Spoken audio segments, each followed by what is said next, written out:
Oke, assalamualaikum warahmatullahi wabarakatuh. Bismillahirrahmanirrahim. Selamat pagi, selamat siang, selamat sore kawan-kawan dimanapun Anda berada. Baik, di video kali ini saya akan membongkar sebuah perjalanan seorang dukun ustadz. Ya, dukun ustadz itu adalah oknum, guys. Oknum dukun yang berkedok ustadz, kadang berkedok gus, kadang berkedok kiai. Ya. Pokoknya di Indonesia ini banyak banget orang yang mengaku sakti atau mempunyai kesaktian yang sangat luar biasa, padahal tidak ada apa-apanya. Ya, makanya nanti saya menyebutnya adalah dukun ustadz. Nah, perjalanan sang dukun ustadz ini pura-pura menjadi seorang oknum gus, contohnya gus atau ustadz atau kiai. Ini oknum semua ya, garis bawah itu oknum yang saya katakan ini. Nah, setiap hari dia berjualan dengan dalil sholawat. Tapi dia berjualan sholawat. Setiap malam datangin dukun-dukun santet. Tapi dukun santet itu adalah settingan. Bukan dikatakan kalau datangin dukun santet itu hiburan, bukan. Tapi dia menyatakan kalau bahwa datangin dukun santet itu adalah real atau nyata. Biar dia itu dikatakan mempunyai ilmu atau kekuatan yang sangat luar biasa. Makanya dia bergelar gus, ustadz, dan kiai. Terus di samping itu dia memanggil temennya atau anak buahnya santri katanya. Santri saya. Santri tapi ngaji kagak ya. Belajar ngaji kagak, belajarin santrinya kagak. Jadi belajar santrinya hanyalah ke kebun, ke hutan, ke gua jedok. Hanya bikin ludruk-ludruk atau dagelan. Nah, kayak begitu dibilang katanya itu santrinya. Padahal kalau yang namanya santri itu belajar di pondok pesantren, sebutnya santri.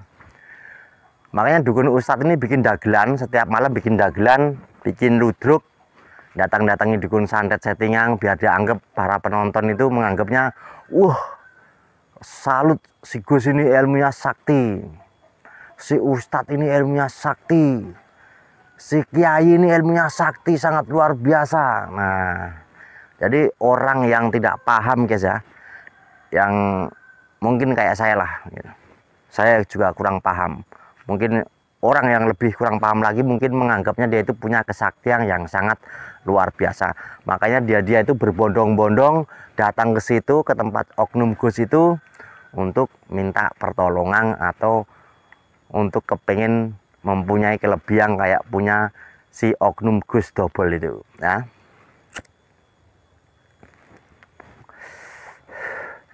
Makanya orang kalau sudah sampai situ akhirnya ketipu juga guys, ketipu juga. Permainan Kanjeng Dimas Mangku Kuburan versi 2. Bisa menggandakan uang, bisa menarik pusaka dari alam gaib, bisa memindahkan penyakit dari badan manusia ke media, kelapa, telur, dan kambing. Saya jamin semua itu adalah hoak atau penipu. Itu adalah trik sulap atau permainan ya, bukan pengobatan. Kalau memang di Indonesia itu ada orang yang bisa mengobati penyakit dari badan manusia, dipindahkan ke kelapa, nggak usah rumah sakit buka, nggak usah ada dokter, udah ada orang sakti bisa memindahin penyakit. Simpel kan gitu aja. Kenapa kalau ada bener itu orang bisa mindahin penyakit itu tidak dijunjung ke rumah sakit, malah bikin dagelan kan gitu. Simpel guys sebenarnya. Kepengen mengetahui orang itu benar-benar sakti atau hanya saktinya adalah sulap, sebenarnya simpel. Apalagi dia pamer-pamer ilmu kebal kepada muridnya, dia aja sendiri bergorok, kebal enggak ini. Kalau dia digorok masih mempan, berarti dia bohong. Nah, tujuannya kembali lagi guys. Nah, tujuannya si dukun ustadz ini bikin dagelan atau bikin skenario ludruk-ludrukan biar nama dia itu tersohor ya, terkenal di seluruh pelosok-pelosok daerah atau mancanegara. Biar dianggap sakti nih. Buktinya banyak orang yang kena tipu, bukan 1, 2, bahkan ratusan, bahkan ribuan. Ya. Tapi orang ini kebal guys. Saya jamin kebal. Kebal muka tapi ya. Kebal muka, rai gedek. Nah.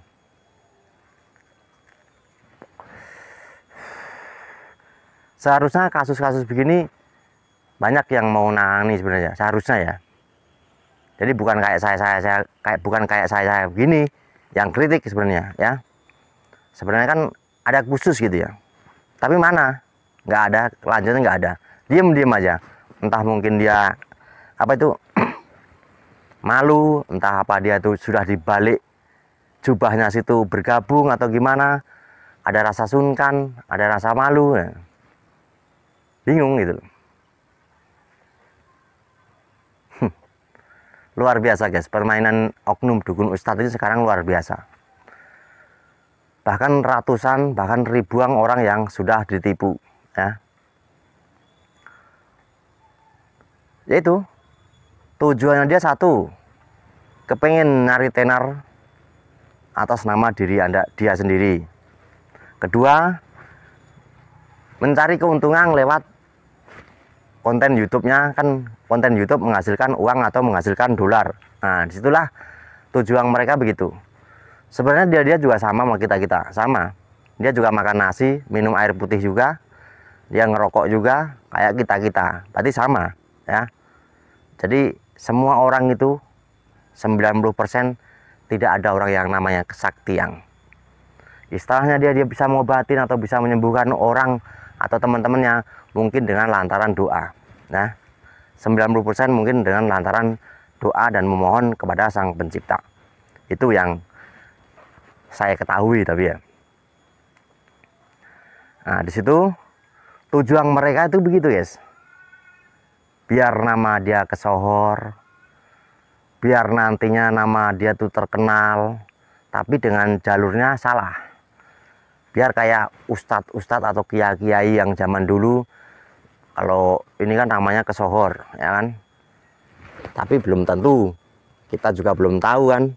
Nah, sekarang kita tahu permainan dia, trik sulapnya, trik yang dia mainkan kepada pasiennya, rata-rata 90,9% yang ada di YouTube, saya jamin bohong. Nggak ada kesaktian yang dipamerin di YouTube, nggak ada ya. Saya berani taruhan gitu. Saya nggak usah nyebut satu persatu lah. Pokoknya siapapun yang pamer di YouTube tentang kesaktian, saya jamin itu adalah bohong. Ya. Jadi kesaktian yang asli itu tidak bisa dipamerkan. Yang namanya orang sakti itu gimana sih? Sakti sama kuat itu beda loh.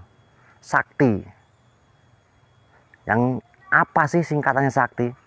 Sabar nerimo kersane sing kuwasa. Nah, itu yang disebut sakti. Kalau orang kuat pamer kekuatan, degdayaan, kebal, kuat apanya? Ya kuat tahan malu rata-rata. Makanya orang-orang kayak begitu dikritik model kayak apapun diam aja. Bahkan pendukungnya komentarnya begini, datangin aja ke Padepokan, datangin aja ke Padepokan, pintu sudah terbuka. Nah itu doang aja. Kalau enggak ini tabayun gitu. Orang kok buka aib orang, nah kadang-kadang begitu. Manusia kerjanya buka aib orang. Ini yang saya katakan bukan aib, penipu ya. Penipu 90,9% penipu, bukan aib ya. Yang saya katakan selama ini. Kalau memang yang saya sampaikan selama ini ada yang salah, atau saya hanya apa itu istilahnya mengumbar suara, atau hanya fitnah, mungkin Anda sudah menjemput saya atau sudah kasusin saya. Karena selama ini saya berkoar-koar, tidak ada tanggapan, ya semakin gila omongan saya gitu. Ya, karena apa? Kalau kamu nanggapin saya sama aja kamu membuka kehancuran Anda sendiri.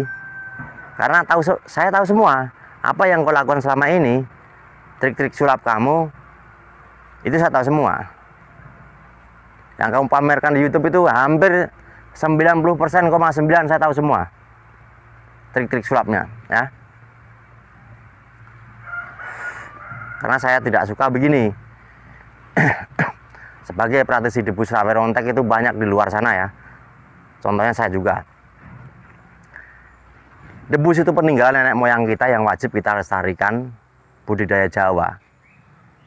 Bukan untuk gaya-gaya atau pamer-pamer ke orang lain, kamu menganggap itu adalah kesaktian. Nah, disitulah saya mulai bangun untuk mengeritiknya, ya. Karena apa? Seni debus itu peninggalan nenek moyang kita yang wajib kita lestarikan, budidaya orang Jawa. Bukan kamu acak-acak ya, bukan kamu hancurkan. Kamu itu sama aja menghina atau menghancurkan, hanya berkedok dengan sholawat dan Anda itu dibungkus dengan sorban. Nah, kalau Anda tidak pamerkan, dan saya tidak akan membongkar permainan itu kalau tidak Anda pamerkan di YouTube. Kecuali Anda memamerkan di YouTube hanya untuk hiburan, nah itu nggak masalah ya. Saya tidak akan membongkar dan bahkan saya setuju, suka, saya dukung. Tapi kalau kamu di YouTube memamerkan ilmu debus atau sulap, menganggap dirimu orang sakti, ilmu orang sakti, baru saya bongkar. Karena di Pulau Jawa itu jarang yang paham tentang begituan. Yang paham satu, yang tidak paham 1000 ya. Jadinya orang masih menganggap bahwa ya konten yang kamu sajikan selama ini, pamer-pamer ilmu debus, ilmu sulap itu dianggap itu adalah ilmu beneran. Padahal itu teknik atau ilmu trik yang dimana buat hiburan, buat acara-acara di panggung kalau ada